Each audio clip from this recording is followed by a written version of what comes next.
મિત્રો, આજે આપણે વાત કરીશું એક નવી જ વસ્તુના મિશ્રણની, જે તમારી ચામડી અને વાળને એક અનોખું રૂપ આપશે, અને તે પણ આયુર્વેદિક અને કુદરતી રીતે જ. સાથે મહત્વની વાત એ પણ છે, તેમાં વધુ ખર્ચો કરવાની જરૂર નથી. હું વાત કરી રહી છું ફટકડી અને નાળિયેરના તેલની.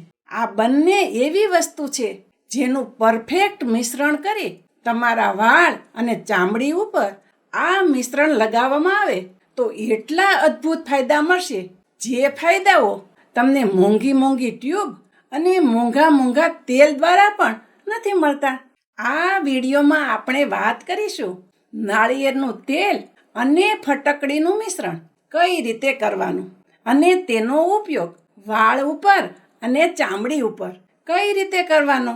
તો ચાલો કાંઈ પણ રૂકાવટ વગર આ હેલ્ધી વિડીયોની શરૂઆત કરીએ. નાળિયેરનું તેલ ચામડી માટે ખૂબ જ સરસ લોશનનું કાર્ય કરે છે. તેના પોષક તત્વોના લીધે તમારી ચામડી મુલાયમ અને ચમકદાર થઈ જાય છે.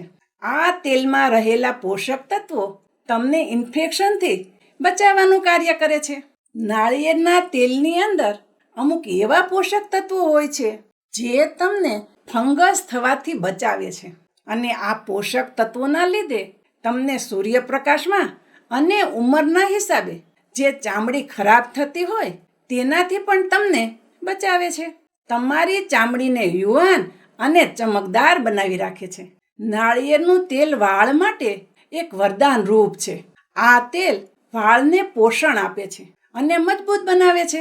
વાળમાં થતા ખોડાને અટકાવે છે અને અંદરથી વાળને મજબૂત બનાવે છે. હવે વાત કરીએ ફટકડીની. ફટકડી તમારી ચામડીને ટાઈટ કરવાનું કાર્ય કરે છે અને ચામડીમાં રહેલા વધારાના તેલને ઘટાડવાનું કાર્ય કરે છે. ફટકડીના પોષક તત્વો તમારી ચામડીને થતા ઇન્ફેક્શનથી પણ બચાવે છે. જો તમને થોડુંક લાગી ગયું હોય તો લોહીને રોકવામાં પણ ફટકડી મદદરૂપ થાય છે. ફટકડી અને નાળિયેરનું તેલ બંને પોતપોતાની રીતે આપણા વાળને પોષણ આપવાનો અને ચામડી માટે ઉપયોગી વસ્તુ છે. જ્યારે આપણે આ બંને વસ્તુને એક સાથે મિશ્રણ કરીને વાપરશું ત્યારે આ વસ્તુનો ખૂબ જ સારો ફાયદો આપણા વાળ અને ચામડીને મળશે. તો ચાલો હવે વાત કરીએ આ બંને વસ્તુને મિક્સ કરશું તો આપણને શું ફાયદો મળશે. આ બંને વસ્તુનું મિશ્રણ તમારી ચામડીને ખૂબ જ સારું રક્ષણ આપવાનું કાર્ય કરે છે.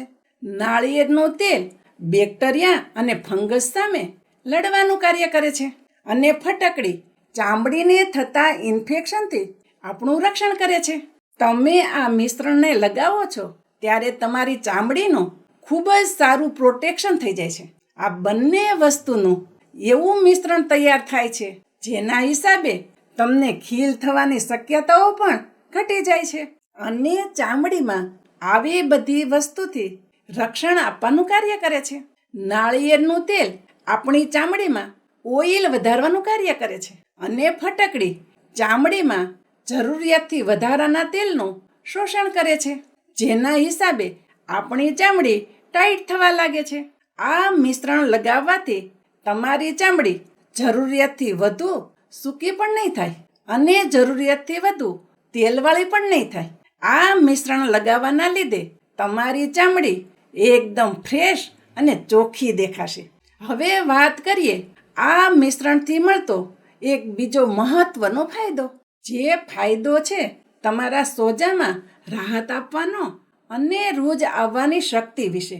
ઘણી વખત આપણને ઘરે કાંઈ પણ વસ્તુ લાગી જતી હોય અને ત્યારે તરત જ આપણે વિચારતા હોઈએ કે લાગેલી જગ્યા ઉપર કઈ વસ્તુ લગાડવી. ઘણી વખત આપણી ઘરે ડેટોલ જેવી વસ્તુ હાજર હોતી નથી. ઘણી વખત બાળકને રમતા થોડું છોલાઈ જાય અને ત્યારે આપણને વિચાર આવે કે લાગેલી જગ્યા પર તરત જ કઈ વસ્તુ લગાડવી. ત્યારે આ ફટકડી અને નાળિયેરના તેલનું મિશ્રણ ખૂબ જ અસરકારક વસ્તુ છે.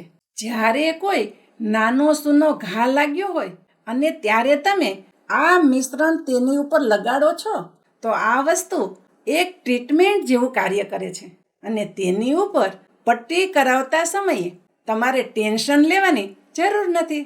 આ મિશ્રણના હિસાબે લાગેલા ઘા પરનું લોહી વહેતું પણ અટકી જશે અને ઇન્ફેક્શન થવાનો ખતરો પણ ઘટી જાય છે. આ મિશ્રણ ચામડી ઉપરાંત આપણા વાળ માટે ખૂબ જ સારું છે. આ મિશ્રણ તમારા વાળ માટે એક કુદરતી કન્ડિશનરની જેમ કાર્ય કરે છે. વાળને પોષણ આપવાનું કાર્ય કરે છે.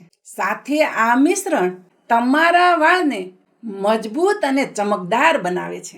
આ મિશ્રણના લીધે તમારા વાળનો ખોડો પણ ધીમે ધીમે દૂર થઈ જશે.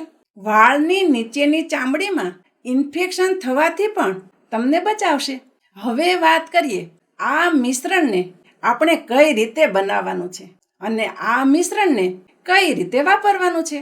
તો ચાલો સ્ટેપ બાય સ્ટેપ આ પ્રોસેસને સમજી લઈએ. મિશ્રણ બનાવવા માટે સૌથી પ્રથમ આપણે જોશે ફટકડીનો પાવડર અને બીજી વસ્તુ નાળિયેરનું તેલ. આ મિશ્રણ તૈયાર કરતા પહેલા એક વાત યાદ રાખજો, આ મિશ્રણને બનાવવા માટે એક પરફેક્ટ માપની જરૂર છે. 100 ml નાળિયેરના તેલમાં 1 ટીસ્પૂન ફટકડીનો પાવડર મિક્સ કરવાનો છે. મારી દ્રષ્ટિએ આ માપથી જ મિશ્રણ કરવું જોઈએ અને તમારે સુધારા વધારા કરવા હોય તો તમે થોડા સુધારા વધારા કરી શકો છો. જો તમારી ચામડી વધુ ઓઇલી હોય તો થોડીક ફટકડી વધારી શકો છો અને જો તમારી ચામડી સૂકી હોય તો તમે ફટકડીના માપમાં થોડો ઘટાડો પણ કરી શકો છો.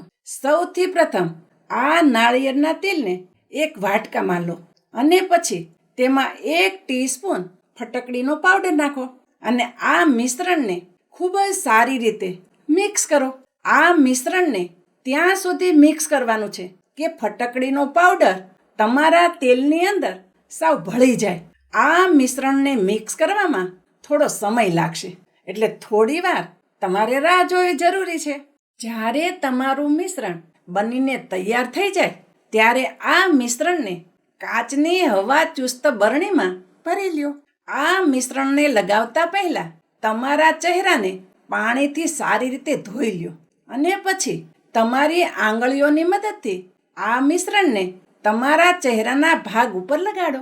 આ મિશ્રણને ચહેરા ઉપર લગાડ્યા પછી લગભગ 20 થી 30 મિનિટ માટે ચહેરાને એમને એમ રાખી મૂકો અને 15 થી 20 મિનિટ પછી તમે તમારા ચહેરાને સાફ પાણીથી ધોઈ નાખો.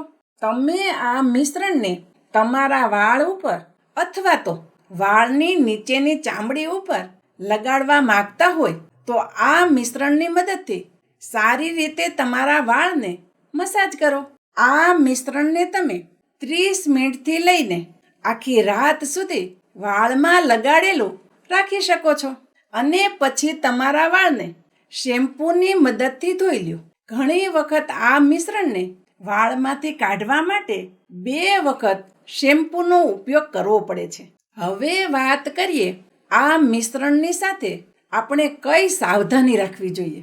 જો તમે આ મિશ્રણનો પહેલી વખત ઉપયોગ કરતા હોય તો તમારી ચામડીના કોઈ પણ નાના એક ભાગ ઉપર આ મિશ્રણને લગાડી અને ટ્રાય કરી લ્યો, જેનાથી તમને કોઈ રિએક્શન નથી આવતું ને. અને બીજી વસ્તુ ખાસ ધ્યાનમાં રાખવી જોઈએ, આ મિશ્રણને બનાવવામાં બંને વસ્તુનું એક પરફેક્ટ માપ હોવું જોઈએ. આ મિશ્રણ માટે આ બંને સાવધાની ધ્યાનમાં રાખવા જેવી છે. આ મિશ્રણ એકદમ સુરક્ષિત છે. આજથી જ આ મિશ્રણ બનાવી અને તેનો ઉપયોગ કરવાનો શરૂ કરી દો અને તમને કેવું પરિણામ મળે છે તે મને કોમેન્ટમાં જરૂર જણાવો. મિત્રો, મને આશા છે આજનો આ વિડીયો તમને જરૂર પસંદ આવ્યો હશે અને આ વિડીયોમાંથી તમે કંઈક ને કંઈક નવું શીખ્યા હશો. જો વિડીયો તમને સારો લાગ્યો હોય તો વિડીયોને લાઈક અને ચેનલ ઉપર નવા હોય તો ચેનલને સબસ્ક્રાઈબ પણ કરો અને બધા લોકો સાથે શેર કરો. હું શારદાબેન ગોસ્વામી તમને ફરી મળીશ એક નવા જ વિડીયા સાથે. ત્યાં સુધી મસ્ત રહો, સ્વસ્થ રહો.